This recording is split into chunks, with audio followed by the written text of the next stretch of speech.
to the polls to elect a mayor and members of the London Assembly, but not everyone got to cast their vote. Some people in Barnet were turned away after the wrong list of voters was sent to every one of the borough's 155 polling stations. Among those who were unable to cast their ballot was the chief rabbi. The council has now apologised. Our political correspondent Carl Mercer has the story. It's bin day in parts of Barnet, something the council has at least managed to get right today, because while this was going on, many local voters were getting what you might call a rubbish deal. Because all 155 polling stations across the borough were sent the wrong voter lists, meaning locals were turned away and not allowed to vote when they turned up this morning.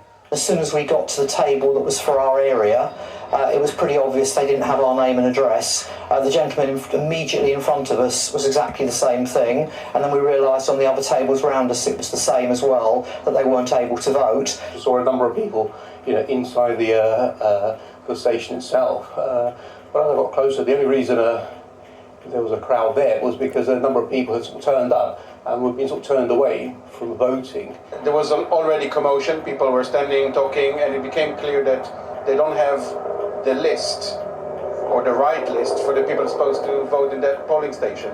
I just wanted that, we have one opportunity every 4 years to really make a difference and to cast our vote. They should have got it right. Well, Carl Mercer joins me now. Carl, do we have any idea of what happened? Well, we know it was a very sorry affair, don't we? And some of the comments you heard in the piece there, probably the most printable ones we could dig out from what people's reaction.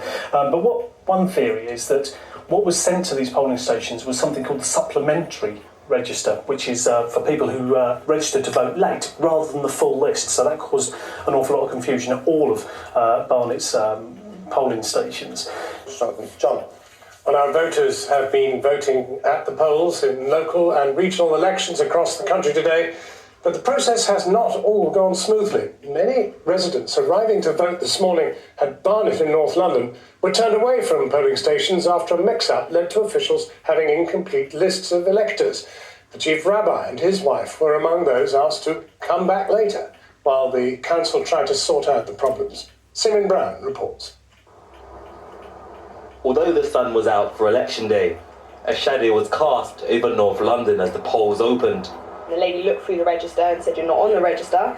And I said, "Well, I'm registered to vote." And she said, "Do you have your polling card?" I said, "No, I don't have my polling card. It says you don't need to bring it." And then she said, "Well, unfortunately, you're not going to be able to vote." And then another lady came over and said, "There's been an error with the register, so they've been given the incorrect register. And if you're not on the register, you cannot vote." And then I kind of stood there in a bit of disbelief and decided that I might as well get to work instead of stand and argue, but I just left. 25-year-old Shane Bunzy was not the only one who was prevented from voting. Across this borough, over 300,000 residents, many hoping to vote, were turned away due to a mistake with the electoral registration list held at stations here. Now, the London Borough of Barnet was already pretty significant. In terms of population, it's one of London's biggest boroughs, which means turnout here really does matter. The council said residents could vote via emergency proxy, meaning someone else could vote on their behalf, but only if an online application was made before 5 p.m. People who left, some of them might not be able to get back to 10 o'clock tonight. I hear now, this afternoon, they're doing an emergency proxy thing, but you have to be online to register. What if some people don't work near computers? Some people still work with their hands. I'm one of them. What if we don't work near computers? What if we can't get online and get that proxy done? We don't know how many were stopped from voting, but if the turnout is unusually low in a very tight election, today's fiasco could become a major dispute. My name is Sadiq Khan and I'm the Mayor of London. London has a new mayor, and its first who is a Muslim, 45-year-old Sadiq Khan.